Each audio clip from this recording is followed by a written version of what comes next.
So this is kind of an odd video to make, but I really think that we can say that everything we really need to know about people and their behaviors and why they do the things that they do can be learned through playing poker. It's kind of a crazy idea, but I've gotten really freaking good at poker because I understand people. And the more I play poker, the more I understand people. And so I usually play poker tournaments and stuff.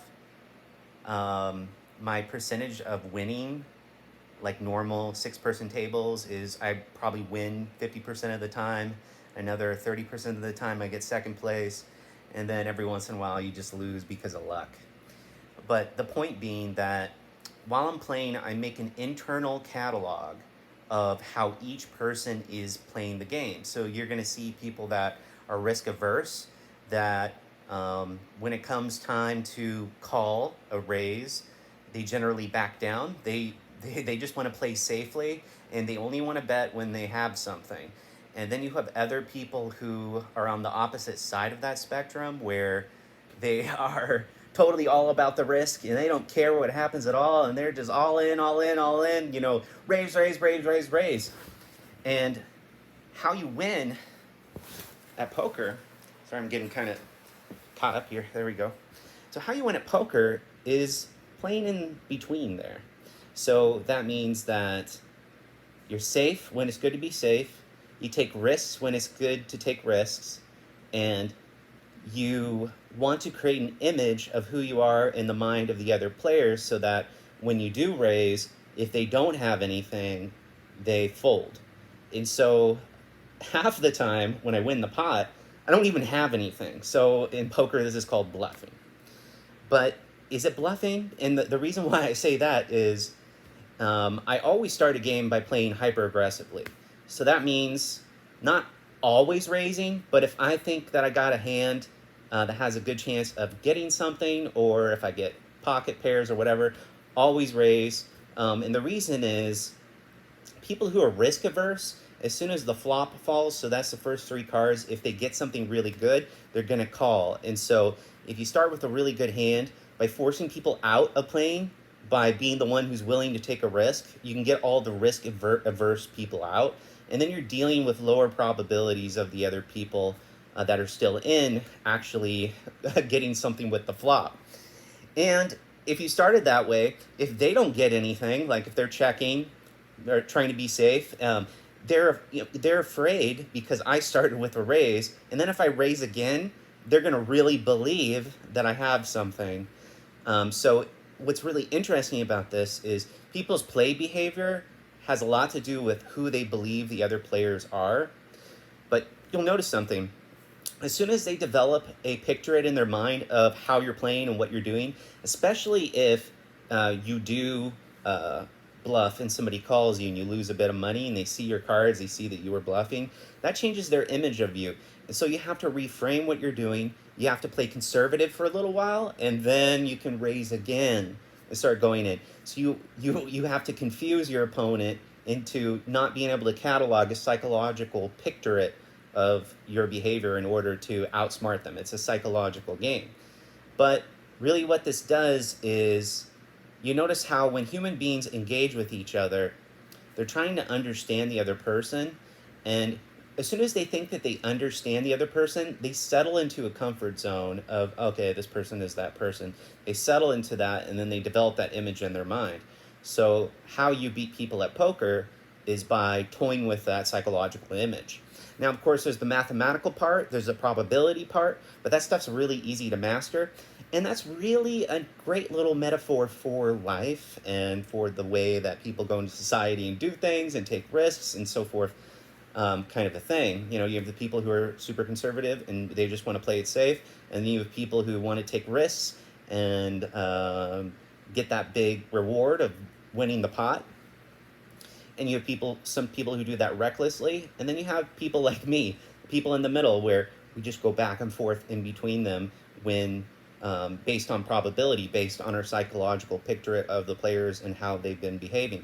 And you'll notice that generally speaking, 80 to 90% of the players are predictable in their behavior. So you know that they're going to bet when they have something, you know they're going to fold when they don't have something. So as soon as you're able to develop that, um, you notice that you have to be careful in developing these psychological picturates of people and their behavior. So what you do is you watch and you wait for them to do a certain thing over an extended period of time. And then that demonstrates to you that they are set in that certain behavior, that psychological framework, and then you can work with that.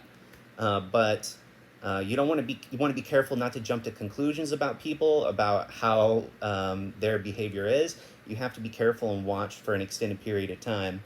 And you'll notice that 80 to 90% of people who you play against, they are incapable of moving away from that framework. They approach the game with a certain state of mind and they stick to that. But just like anything, whether it's martial arts or it's business or whatever it is, if you don't adapt, if you don't change what you're doing to confuse your opponent, to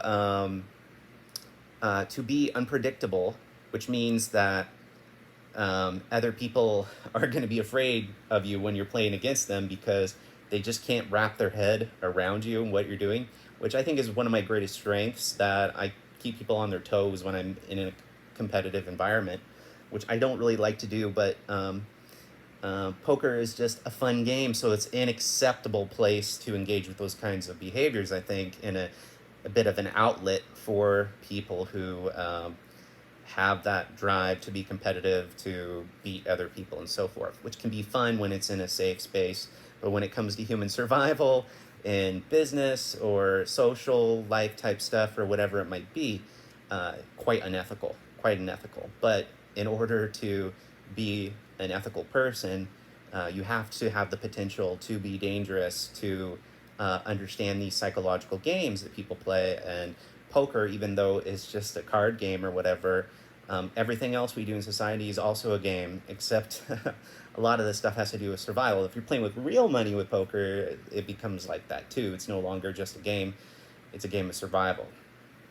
Now, in developing these psychological picturates of people, you have to be very careful to notice anomalies.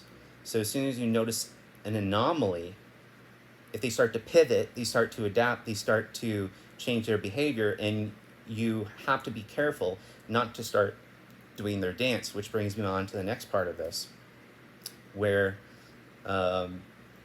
when you're in a competitive environment or when people are being competitive, you have to make sure they're dancing to your tune and you're not dancing to their tune. Because this person might be super, super conservative, not raising, and then all of a sudden, boom, they're raising. It's like, no, don't play that game. Fold, fold, fold, fold, fold. You know? Like, the flop hits and they check. And then another card hits, and then, oh, there's, like, it's like a 6, 7, 8. Like, they can have the 9 and the 10 or whatever it might be and get a straight. And so if they suddenly raise, you have no choice but to fold. And you can use that psychological power against them as well. If you have the first bet on a round of betting and everybody just checked the flop, right? So it's like, whatever. And then all of a sudden there's this potential for a straight or a flush or whatever. You can fake that and make everybody dance to your tune. And this works even better if you're the last person betting, or maybe a little bit in the middle, not necessarily first, right? But you can still do that if the risk seems appropriate, especially if you still have the potential to get something or whatever, because you can force everybody out of fear and that kind of a thing. And it's crazy how this works even when people play with fake money. So you can use people's desire for dopamine against them in a competitive environment. And the thing is, human beings like to compete against each other, even if that means survival and someone might not make it through, which is a horrible, horrible thing. People, get your shit together. But yeah, it's really interesting. And in order to win at anything or to succeed at anything, You need a powerful degree of focus. You have to catalog all the information. You have to catalog what all of these people are doing and watch their behavior and develop those psychological pictorates of who these people are and carefully gauge what they're doing. When someone's behavior doesn't work over an extended period of time, they keep playing it safe or they keep playing it risky, over and over and over and over again over an extended period of time, and the strategy stops working. You have to expect some kind of adaptation because it is a survival thing. Because if they just keep doing the same thing that's not working, I mean, they might just lose and just be gone, which happens, but they might adapt and change. And I see this the most when the table is brought down to me versus another person, where they keep doing the same thing. I know who they are, I know what they're thinking, I know how they're trying to play, and then it doesn't work. So they're like, I got to do something. So then out of nowhere, they try to bluff or do something crazy. And, you can think about those risks. But when you see that, be careful. And if the pot's not very big, it's worth losing, maybe fold. And then, yeah, that kind of a thing. So you have to really understand how this person's playing, but also you don't want to be fooled by the pictorate, the psychological pictorate that you've developed in your mind of that individual. Because if you do that without being conscious of it and understanding that these behaviors can change, and they might change, especially when the person's losing, then you could lose. So it's very deep. It's very deep. And I think competition is a ridiculous thing when it comes to human survival. I think that we have to find a way that we don't need to compete with each other in order to survive. That a society based on competition in order for survival is a pathetic third world-y, fourth world-y kind of a thing. Like, we're not barbarians anymore. We're a bit more developed. And so we have to change the way that we approach each other and engage with each other and such. So that's it for today. Go play some poker, learn some stuff, study people, and kick some butt. Peace.